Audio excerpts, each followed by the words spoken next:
Hello, friends. This is Dave Hurwitz, executive editor at ClassicsToday.com, here with a wonderful new reissue, part of Naxos's ongoing exploration of their Vox catalog, Remastered, beautifully so. It's the Rachmaninoff First Symphony with Leonard Slatkin and the St. Louis Symphony, coupled with the major tone poem that nobody ever listens to, Prince Rostislav, an early work from 1891, 40 years before the symphony, actually. A wonderful gem, frankly. I mean, it's a big work, 17 minutes of somewhat anonymous Russian romanticism, but still beautiful and fun to hear. Now, why do I really care about this? It's been issued a million times on Vox and whatnot. Well, a lot of us, and I know I'm not the only one, discovered the First Symphony through this recording. I'm not usually sentimentally attached to first recordings, but this is a really good first recording. And when this came out, what was the year here? It was 1976. Rachmaninoff cycles were not that common. And getting all three symphonies was, not something that most conductors did. Slatkin's dedication to Rachmaninoff was somewhat unique at the time. And the symphony itself was still a rarity. It really was. So to be able to get such a good performance inexpensively, because Vox was cheap and horrible pressings and whatnot, was really a big deal.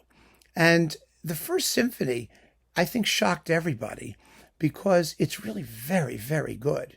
I mean, you could make the argument that it's Rachmaninoff's best symphony after his nervous breakdown and his sort of reemergence as a composer of sort of romantic gloom and slurpy, schmoozy lyricism. This is a tougher work. It's a more angry work, a more emotionally intense work than just about anything he did later. Not that his music lacked anything by way of, romantic expression. It didn't.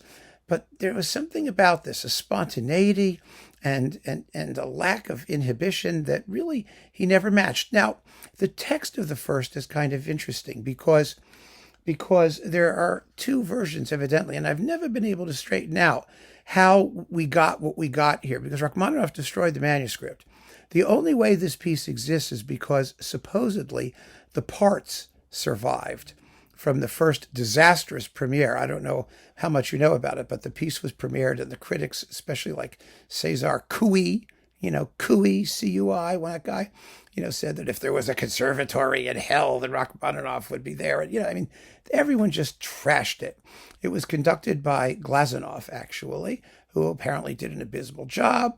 I mean, the whole thing was a complete disaster, and of course sent the composer into a death spiral of depression from which he emerged through hypnotherapy to write the Second Piano Concerto, and the rest is history. But he never forgot this.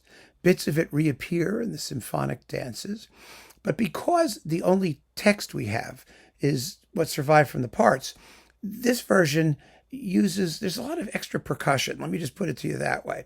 Like in the first movement, there's like glockenspiel and sometimes cymbal and bass drum in the development section. And it begins with a whack on the tam-tam, da-da-da, crash. All of that stuff somehow went away after some additional musicological work was done. And yes, some of those percussion things are still there, but not as much as we hear here, as we hear in this performance and in many others. And all performances choose one version or the other. And somebody maybe can help me sort it out, or maybe I can talk to Boozy and Hawks, the publisher, about what's going on there. But it doesn't matter. It doesn't matter that you have the glockenspiel doubling the bell music in the development section of the first movement. It's still an absolutely beautiful performance that has held its own for a long, long time. There have been many, many, many, many Rachmaninoff cycles since then, including another one by Slatkin himself, which is absolutely fabulous, with the Detroit Symphony. Personally, like I said, I don't have sentimental affection for things if I hear something that I think is better, and I think his later recordings are better. Some of you have said you prefer the earlier ones. I'm assuming you've listened to both and made close real-time comparisons between them. But even if you haven't, you're entitled to like what you like, and you can like the earlier ones. These are less interventionist than the later ones. The later ones, the performances are, I think, perhaps a bit more inflected. But Slatkin is not one of those conductors who ever becomes, navel-gazing, narcissistic, or self-indulgent. He's just doing a little bit more with accent and tempo and emphasis in those later performances than he does here. These are more direct. Some people might find them a little fresher, a little livelier. It's 6 in one, a half dozen in the other. You know what I mean? They're equally marvelous in their own ways. So I am delighted to welcome this recording back. I'm very, very happy. It's beautiful, and I listened to it a couple of times actually this weekend, and I was so happy. So happy to hear it again, and it sounds marvelous. These were beautifully made recordings by Elite Recordings, which is, Joanna Nikrens and Mark Obort, fabulous engineers and recording producers. So there is nothing not to love. It's that simple. And we'll be talking about the rest of these as they arrive. So keep on listening, friends. Thanks for joining me. Take care.